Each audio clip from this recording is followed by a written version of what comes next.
501 Empire. Stability achieved. Learner out there listening right now, I want you to picture a scenario that, well, I think almost everyone has experienced at least once. Wait, for sure. You are sitting at a red light in your car. It is, say, 3 o'clock in the morning, and the streets are just entirely dead. Right. No traffic anywhere. Exactly. There are no other cars, no pedestrians waiting on the crosswalks, no headlights in the distance. I mean, nothing but empty pavement. You have full visibility, your own senses, your own logic. They're both telling you that the intersection is completely clear. It is perfectly safe to proceed. But you don't. No, you sit there, you keep your foot firmly on the brake, you stare at this glowing red bulb suspended in the dark, and you stay completely immobilized. Just waiting. Right, waiting until that piece of machinery clicks over to green and essentially grants you permission to move forward. And we do this without even thinking. Because it is an incredibly powerful behavioral loop. Yeah. I mean, we are profoundly conditioned to wait for a signal from some external authority. It feels safe. It does. It's predictable.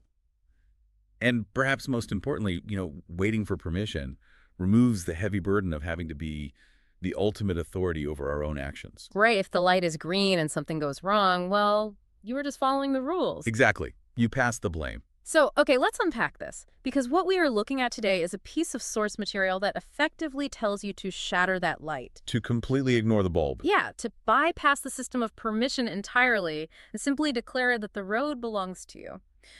Our mission in this deep dive is to dissect an intensely motivational, almost metaphysical text. It's from a series known as the Radical Manual. Right. Specifically, an installment titled The Throne of Proclamation. And to give you an idea of what we're dealing with today, imagine taking a modern corporate self-help seminar, mixing it with ancient history, and then turning the volume all the way up to 11. That is a very accurate way to describe it.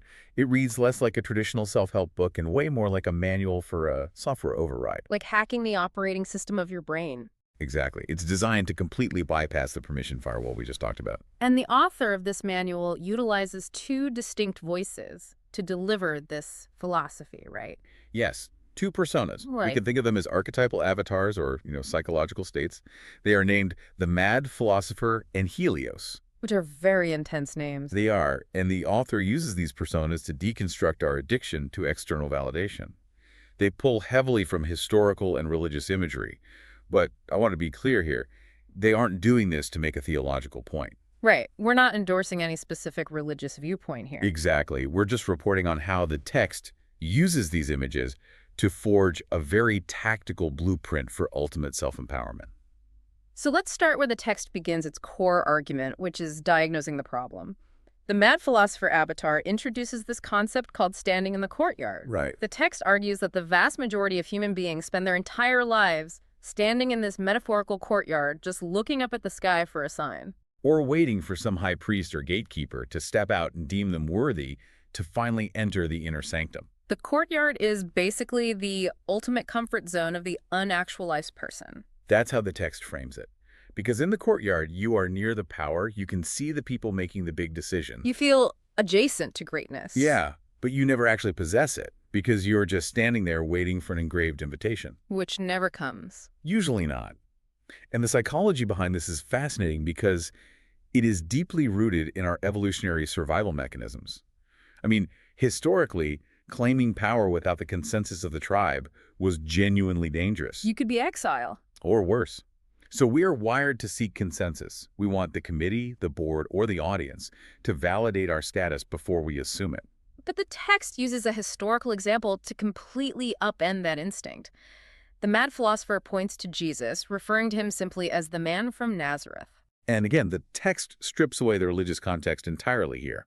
It treats him purely as the ultimate historical case study in defying a power structure. The manual zeroes in on the moment he walked into the temple. Right. And the temple, in this context, is described as the absolute seat of the old guard.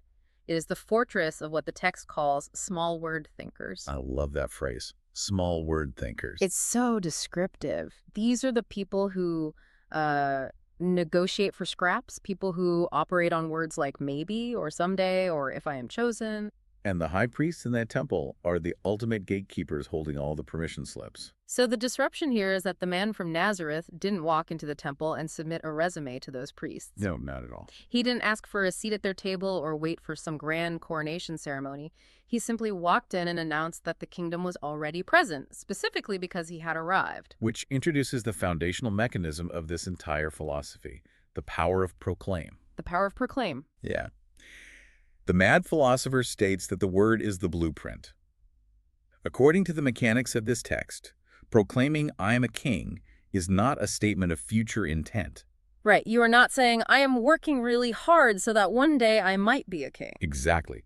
You are actively commanding the present moment to align with a new reality. Okay, I have to pause here because this is where the philosophy borders on sounding, well, completely detached from reality. How so? Because there is a very fine line between commanding the present and just sheer delusion. I mean, what does this actually mean for the listener? Right. If someone without any resources or authority walks into a room and announces they are in charge, they don't look powerful. They look unwell. That is a very fair point.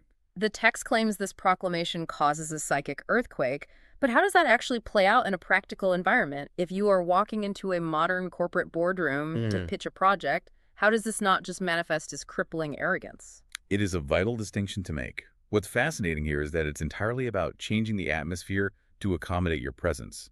Okay. The psychic earthquake the text describes is not about walking into a boardroom and shouting at the executives or demanding their submission. The mechanism at play here is frame control. Frame control. Yeah. In any social or professional interaction, the person with the most unwavering conviction naturally establishes the frame of reality that everyone else operates within. Because the human brain is lazy. Incredibly lazy. Yeah. It looks to conserve cognitive energy constantly. When someone enters a room and asks for permission to be heard, they force the audience to expend energy judging them. The audience becomes the evaluator. Yes. And by waiting for their approval, you are voluntarily handing over your power. You're casting them in the role of the high priest. So you're putting yourself back in the courtyard. Exactly. But when someone operates from the power proclaim, they remove that evaluation burden from the audience.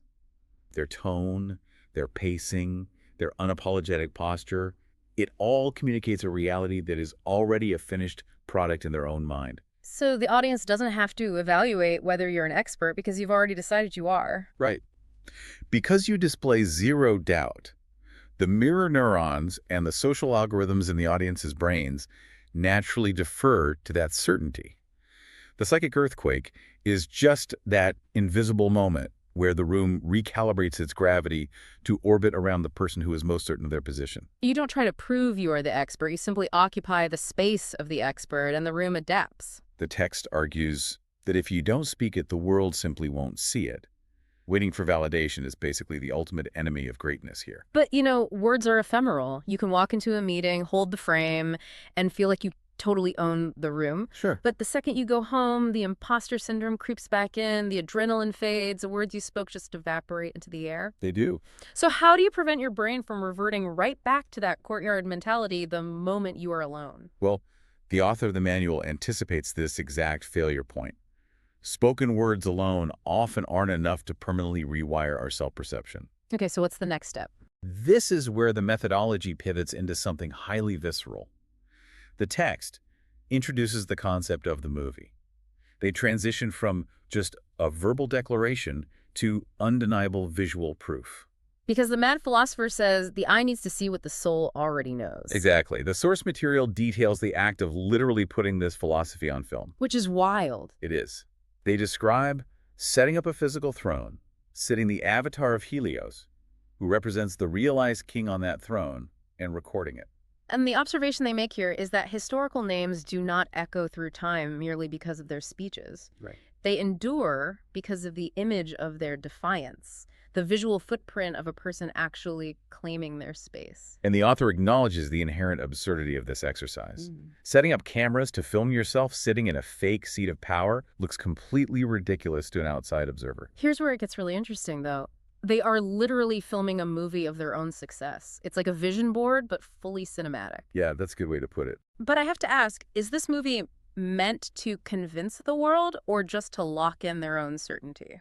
The text insists that the outside observer is totally irrelevant. The purpose of this movie is not marketing. It is to build what they call quantum certainty. Quantum certainty. So if they aren't filming it to convince the world, then the entire production is just a deeply elaborate exercise in convincing themselves? Yes. Yeah. If we connect this to the bigger picture, it is about hacking the brain's evidence-gathering systems.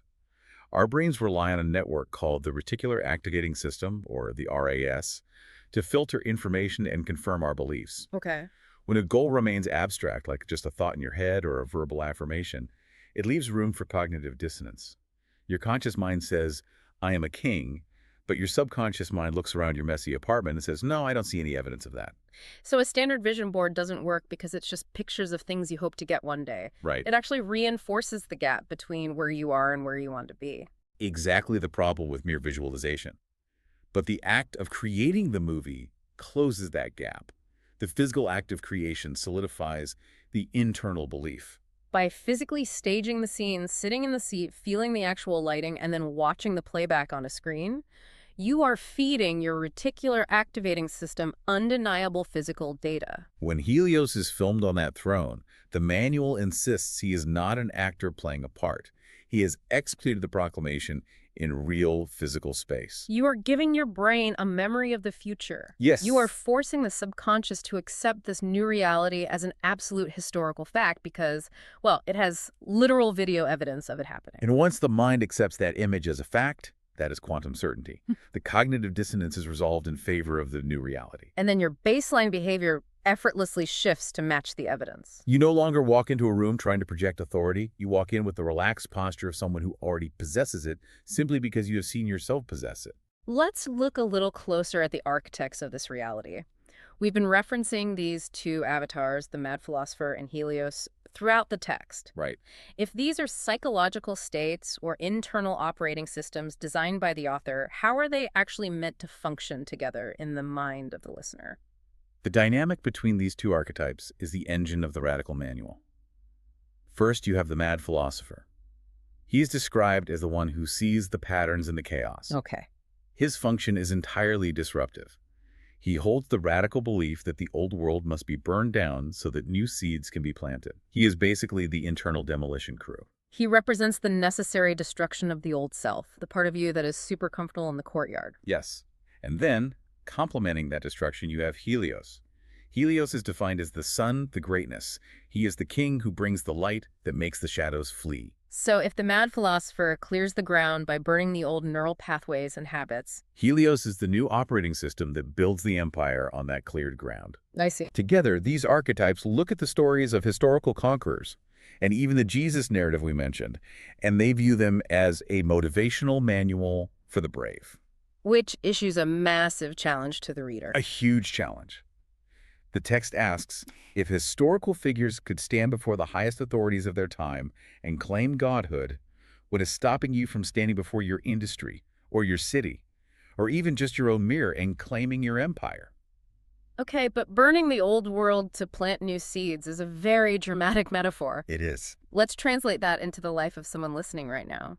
We are all trying to be Helios the Sun King in our daily lives. Sure. If a listener decides to adopt the Mad Philosopher's chaotic energy and starts burning down their current environment, the collateral damage could be disastrous. No, absolutely. You cannot just walk into your office, tell your boss you refuse to negotiate with small word thinkers, and expect to keep your job. So how does a concept like this apply to everyday ambition without coming across as, well, actually mad? This raises an important question, and it's crucial to understand that these archetypes are symbolic tools. The destruction is internal, not external. Internal destruction. Yes. Burning the old world does not mean setting fire to your professional network or alienating your family.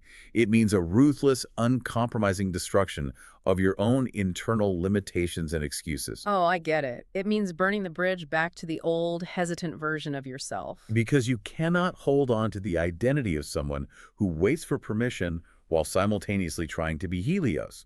To build a new, empowered version of yourself, the old version must be entirely discarded. So the Mad Philosopher is the mental mechanism you use to identify a limiting belief, like, say, the fear of speaking up in a high-stakes meeting. Right. And you mentally torch it. You recognize it is useless to your new reality, so you deny it any more cognitive oxygen. It is the realization that you cannot renovate a crumbling foundation. You have to be willing to completely let go of the identity of the person who stands at the red light waiting for it to turn green. You have to destroy the waiter to become the creator. Which brings us perfectly to the ultimate directive of the text. Having decoded the psychology of the courtyard, the mechanism of visualization, and these archetypes, what is the ultimate directive for you, the listener, right now? The manual concludes with a specific call to action from the Mad Philosopher. It is an active instruction for the reader to execute immediately. And the directive is to identify your personal temple today and go there. The text defines the temple not as a place of worship, but as whatever physical or mental space represents the old you. The arena of the small you. Exactly. The version of you that the manual says is merely renting space in your own life instead of owning it. For some people, that temple is a literal, physical location. It might be the boardroom where you historically shrink back and let others take credit. Or a gym where you feel intimidated and out of place. Right. For others, the temple is entirely conceptual. It could be a blank document on your computer where you constantly battle writer's block and self-doubt. It is the specific environment where your courtyard mentality is the strongest. And the instruction for what to do when you enter that temple is totally uncompromising. You walk in. You proclaim your name. You proclaim your throne. You do not ask the environment to accept you. You announce that the environment now belongs to you. Because the ultimate takeaway quote from this entire philosophical framework, the real anchor of everything we've discussed, is this: you are exactly who you dare to say you are. You are exactly who you dare to say you are. The Radical Manual is a stark, jarring reminder to stop waiting for the high priests to invite you inside. To stop looking for a sign from the universe. Yeah. Or Yeah. waiting for a boss, a partner, or society at large to hand you a permission slip to be great. The crown is not something that is awarded for good behavior. It is something you simply announce is yours. And by doing so, you force the world to either accept your quantum certainty or expend immense energy trying to tear it down.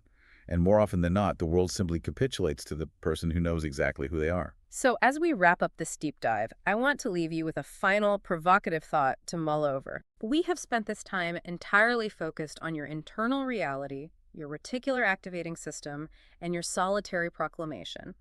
But let's take this concept out into the wild. Let's hear it. If proclaiming your kingship causes a psychic earthquake that forces everyone else to adapt to your presence, what happens when two people with completely conflicting proclamations walk into the exact same room? Oh, wow. That becomes the ultimate stress test of the entire philosophy. Immovable object meets unstoppable force. Exactly. When two people holding total quantum certainty collide, who wins? Does true power lie in the sheer solitary force of the internal proclamation itself, or does it ultimately lie in the subtle, strategic ability to make the rest of the room believe your movie instead of theirs? That is a fascinating question. Keep that in mind the next time you find yourself sitting alone at an empty intersection in the middle of the night. You know the way is clear. Your senses tell you it is perfectly safe. The only question left is what you do next. Right. Are you going to keep staring at the red bulb waiting for the machine to tell you it's okay? Or are you finally going to hit the gas?